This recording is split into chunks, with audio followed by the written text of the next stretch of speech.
विष्णु सहस्रनाम महाभारत के अनुशासन पर्व में है। भीष्म पितामह ने युधिष्ठिर के सामने इसका पाठ दिया। इस स्तोत्र में वेद काल से लेकर पुराण काल तक ईश्वर के लिए जितने भी नाम का उपयोग हुआ है उनका संकलन है। विष्णु सहस्रनाम में शिव के नामों को भी विष्णु का पर्याय मान लिया गया है। लोकमान्य तिलक इसे भक्तिकोश कहते थे।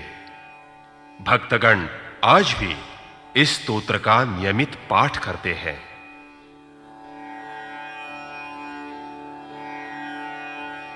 ओम नमो भगवते वासुदेवाय। ओम विष्णुर्वषट्कारो भूतभव्य भवत्प्रभुः भूतकृद्भूतभृद्भावो भूतात्मा भूतभावनः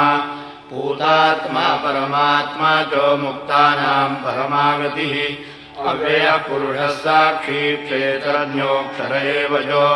योगो योगविदान्नेता प्रधानपुरुषेश्वरः नारसिंहो वपुः श्रीमान् केशवः पुरुषोत्तमः सर्वशर्वशिवस्थाणुर्भूतादिर्निधिरव्ययः सम्भवो भावनो भर्ता प्रभवः प्रभुरीश्वरः स्वयंभूः शम्भुरादित्यः पुष्कराक्षो महास्वनः अनादिनिधनो धाता विधाता धातुरुत्तमः अप्रमेयो ऋषिकेशः पद्मनाभो मरप्रभुः विश्वकर्मा मनुस्पर्शास्थविष्ठस्थविरो ध्रुवः अग्राह्यः शाश्वतकृष्णो लोहिताक्षः प्रतर्दनः प्रभूतस्त्रिकबुधामो पवित्रं मङ्गलं परम् ईशानः प्राणः प्राणो ज्येष्ठश्रेष्ठः प्रजापतिः हिरण्यगर्भो भूगर्भो माधवो मधुसूदनः ईश्वरो विक्रमी धन्वी मेधावी विक्रमक्रमः अनुत्तमो दुरादर्शः कृतज्ञः कृतिरात्मवान् सुरेशः शरणं शर्मो विश्वरेता प्रजाभवः अहः संवत्सरो व्याधः प्रत्ययः सर्वदर्शनः अजः सर्वेश्वरः सिद्धः सिद्धिः सर्वादिरच्युतः वृषाकपिरमेयात्मा सर्वयोगविनिसृतः वसुर्वसुमनः सत्यः समात्मा संवितः समः अमोघः पुण्डरीकाक्षो वृषकर्मा वृषाकृतिः रुद्रो बहुशिरा बभ्रुर्विश्वयोनिश्विश्रवाः अमृतः शाश्वतस्थाणुर्वरारोहो महातपाः सर्वगः सर्वविद्वानुर्विश्वक्सेनो जनार्दनः वेदो वेदविदव्यङ्गो वेदाङ्गो वेदवित्कविः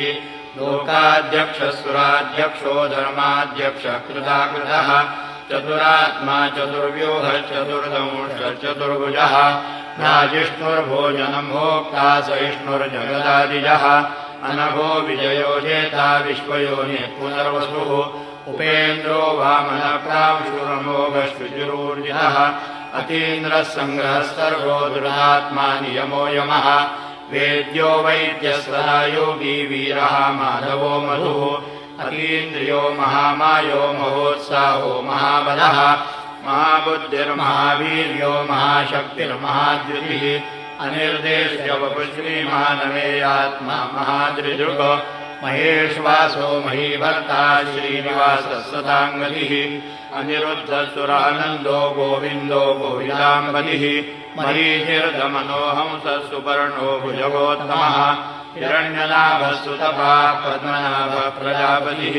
अमृत्युः सर्वदृक्सिंहः सन्धाता सन्धिमान् स्याः अजो दुर्मर्षणः शास्ता विष्णुरात्मा सुरारिः गुरुर्गुरुतमो धामः सत्यः सत्यपराक्रमः निमिषो निमिषस्रग्रीवाचस्पतिवृदारधीः अग्रणीर्ग्रामणी श्रीमान्यायो नेता समीरणः सहस्रमूर्धा विश्वात्मा सहस्राक्षः सहस्रपाद आवर्तनो निवृत्तात्मा संवृतः सम्प्रमर्दनः अहः संवर्तको वह्निरनिलो धरणीधरः सुप्रसादः प्रसन्नात्मा विश्वभुग्विभुः सत्कर्ता सत्कृतसाधुर्जन्धुर्नारायणो नरः असङ्ख्येयो प्रमेयात्मा विशिष्टः शिष्टकृच्छुरिः सिद्धार्थः सिद्धसङ्कल्पः सिद्धिदः सिद्धिसाधनः वृषाही वृषभो विष्णुर्विष्णुपर्वः वृषोदरः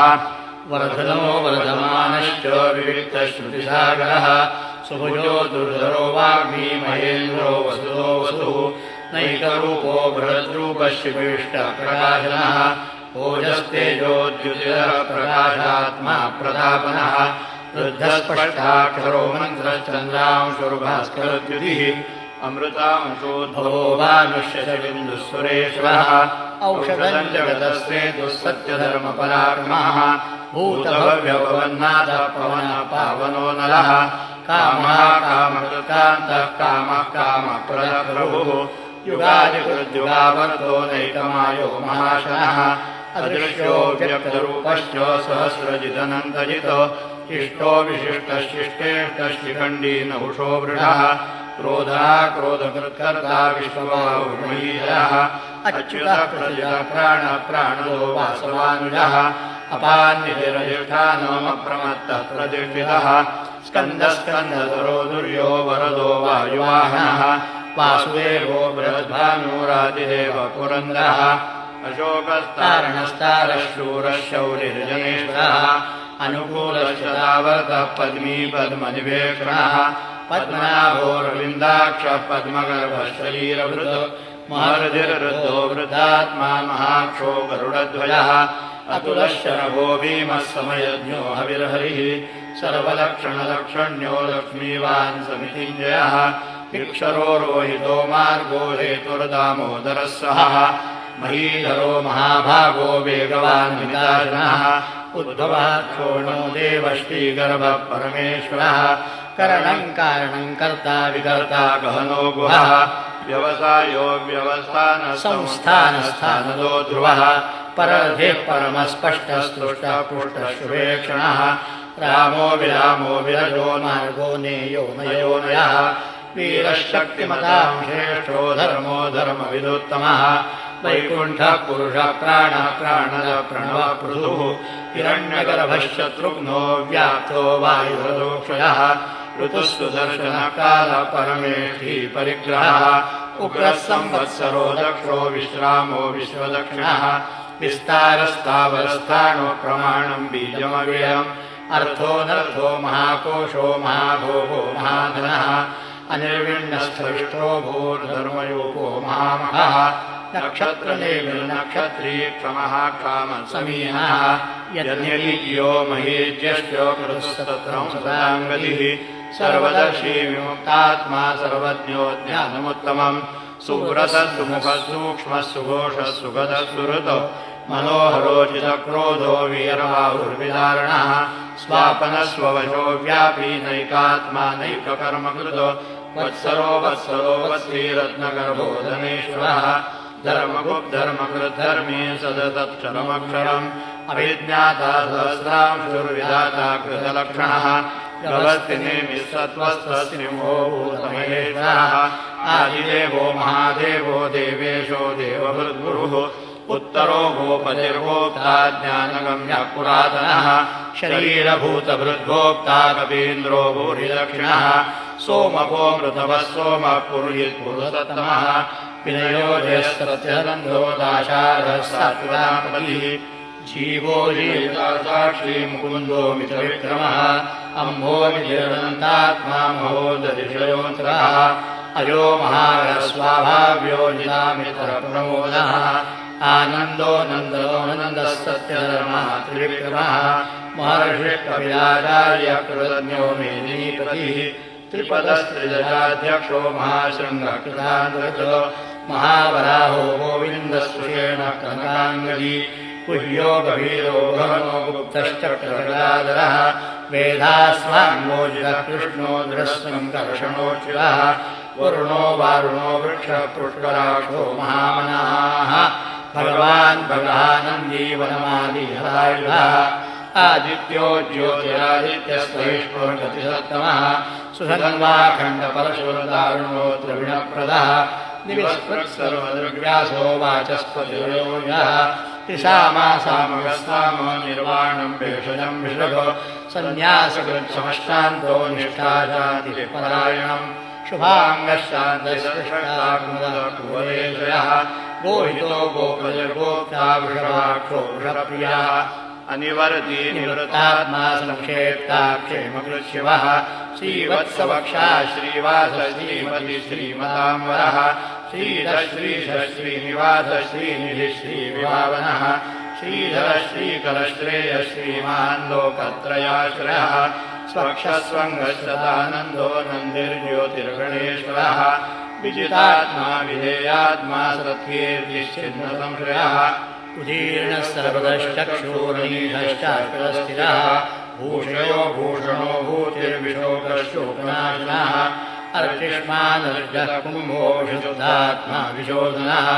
अनिरुद्धो प्रतिरथ प्रद्युम्नो मितविक्रमः कालनेमिहावीरश्चौरिशूरजनेश्वरः त्रिलोकात्मा त्रिलोकेशः केशवः केशियाहरिः कामदेव कामपादः कामीकान्तः कृतागमः अनिर्देशविष्णुर्वीरोऽनन्तो धनञ्जयः ब्रह्मण्यो ब्रह्मकृद्ब्रह्मा ब्रह्म ब्रह्मविवर्धनः ब्रह्मविद्ब्राह्मणो ब्रह्मी ब्रह्मज्ञो ब्राह्मणप्रियः महाक्रमो महाकर्मा महातेजा महोरगः महाक्रतुर्महायज्वा महायज्ञो महाहविः स्तव्यस्तव प्रियस्तोत्रं स्तुतिस्तोतारणप्रियः पूर्णः पूरयिता पुण्यः पुण्यकीर्तिनामयः मनोजवस्तीर्थकरो वसुरेता वसुप्रदः वसुप्रदो वासुदेवो वसुरवसुनाभिः सद्गतिः सत्कृतिस्तत्ता सद्भूतिः सत्परायणः शूरसेनो यश्रेष्ठः सन्निवासस्मयामः भूतावासो वासुदेवः सर्वासु निलयो नरः दर्पः दर्पदो दृप्तो दुर्धरोधा पराजितः विश्वमूर्तिर्महामूर्तिर्दीप्तमूर्तिर्मूर्तिमान् अनेकमूर्तिरव्यक्तश्रतमूर्तिश्रदाननः एकोनैकस्वः कः किं यत्तत्पदमुत्तमम् लोकबन्धुर्लोकनाथो माधवो भक्तवत्सलः सुवर्णवर्णो हेमाङ्गो वराङ्गश्चन्दनाङ्गजी वीरः विषमशून्यो धृताशीरजलश्चलः अमानी मानदो मान्यो लोकस्वामी त्रिलोकदृक् सुमेधा मेधयो धन्यः सत्यमेधाधराधरः तेजो वृषोद्युतिधरः सर्वशस्त्रभृताम्बरः प्रग्रहो निग्रहो व्यग्रो नैकशृङ्गो गदाग्रजः चतुर्मूर्तिश्चतुर्बाहुश्चतुर्व्यूहश्चतुर्गतिः चतुरात्मा चतुर्भावश्चतुर्वेदविदेकपाद समावर्तो निवृत्तात्मा दुर्जयो दुरतिक्रमः दुर्लभो दुर्गमो दुर्गो दुरावासो दुरार्यः शुभाङ्गो लोकसारङ्गः सुतन्तुस्तन्तुवर्धनः इन्द्रकर्मा महाकर्मा कृतकर्मा कृतागमः उद्भवः सुन्दरः सुन्दो रत्ननाभस्सुलोचनः अर्को वाचसनशृङ्गी जयन्तः सर्वविजयी सुवर्णबिन्दुरक्षोभ्यः सर्वभागीश्वरेश्वरः महारथो महाभरतो महाभूतो महागीः कुमुदः कुन्दरः कुन्दः पर्जन्यः पावनो निलः अमृतांशो मृतवपुः सर्वज्ञः सर्वतोमुखः सुलभः सुव्रतः सिद्धः शत्रुजिच्छत्रुतापनः न्यक्रोधो दुम्बरोश्चत्तश्चाणूरान्ध्रनिषूदनः सहस्रार्चिः सप्तयुगः सप्तविधाः सप्तवाहनः अमूर्तिरनवोषिन्त्यो भयकृद्भयनाशनः अणुर्बृहत्कृतस्थूलो गुणवृन्निर्गुणो महान् अधृतस्वधृतस्वास्य प्राग्वंशो वंशवर्धनः भारभृत्कथितो योगी योगीशः सर्वकामरः आश्रमश्रमणः क्षामः सुवर्णो वायुवाहनः धनुर्धरो धनुर्वेदो दण्डो दमयितादमः अपराजितः सर्वसहो नियन्ता नियमो यमः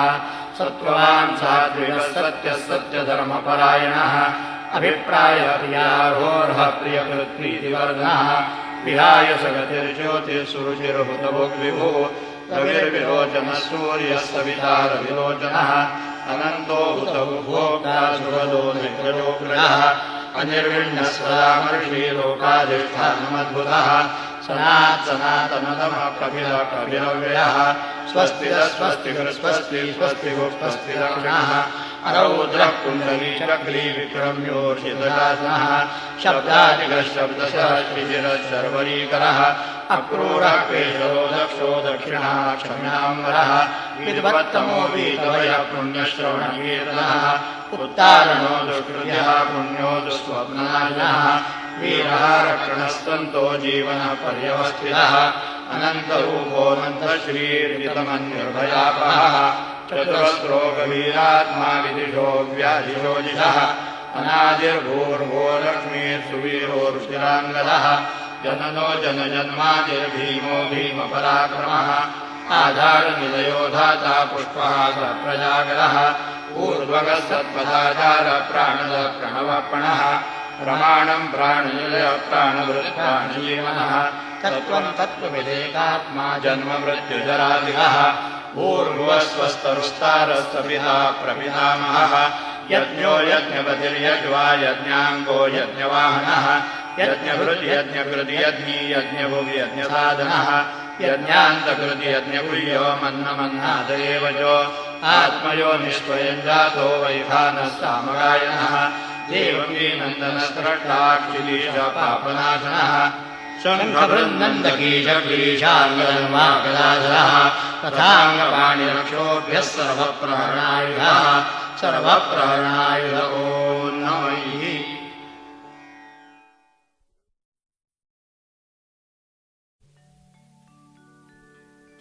श्री विष्णु सुनिए विनय सेवक की चितलाय कीरत कुछ वर्णन करूं दीजय ज्ञान बताय।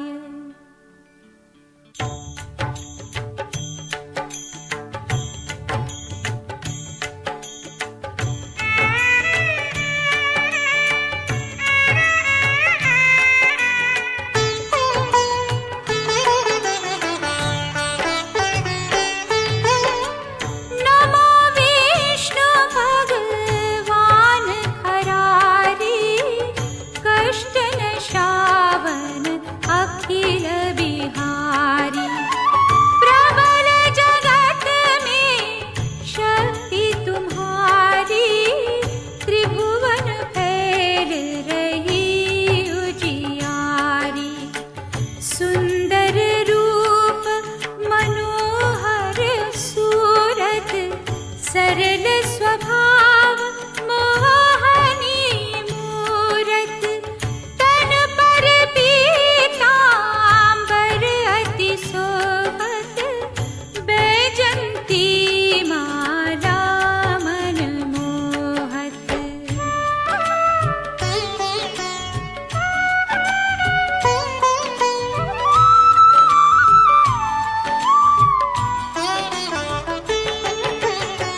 शंख चक्र कर गदा विराजे देखत दैत्य असुर खल भाजे। सत्य धर्म मद लोभ न गाजे काम क्रोध मद लोभ न छाजे। संत भक्त सज्जन मन रंजन दनुज असुर दुष्टन दल गंजन सुखोपजाय कष्ट सब भंजन दोष मिटाय करत जन सज्जन। पाप काट भव सिंधु तारण कष्ट नाश कर भक्त उबारण। करत अनेक रूप प्रभु धारण केवल आप भक्ति के कारण।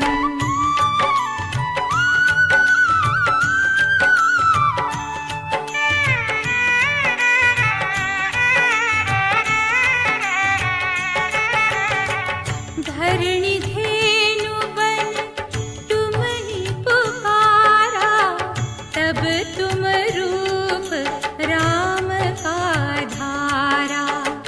भार उतार असुर दल मारा रावण आदित को संहारा। आप वारा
मधुराधिपतेरखिलं मधुरं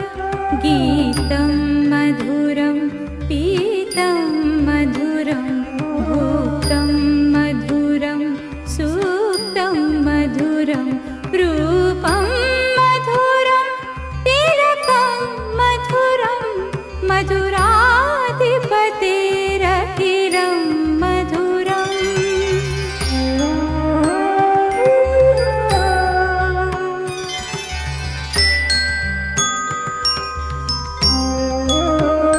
करणं मधुरं तरणं मधुरं हरणं मधुरं रमणं मधुरं वमितं मधुरं शमितं मधुरं मधुराधिपतेरखिलं मधुरं गुञ्जा मधुरा माला मधुरा यमुना मधुरा वीची मधुरा सलिलं मधुरं कमलं मधुरं मधुराधिपतेरखिलं मधुरम्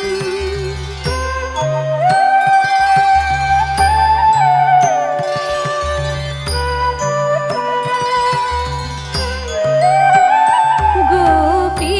मधुरा लीला मधुरा युक्तं मधुरं मुक्तं मधुरं दृष्टं मधुरं शिष्टं मधुरं मधुराधिपतेरखिलं मधुरं गोपा मधुरा गावो मधुरा यष्टिर्मधुरा सृष्टिर्मधुरा दलितं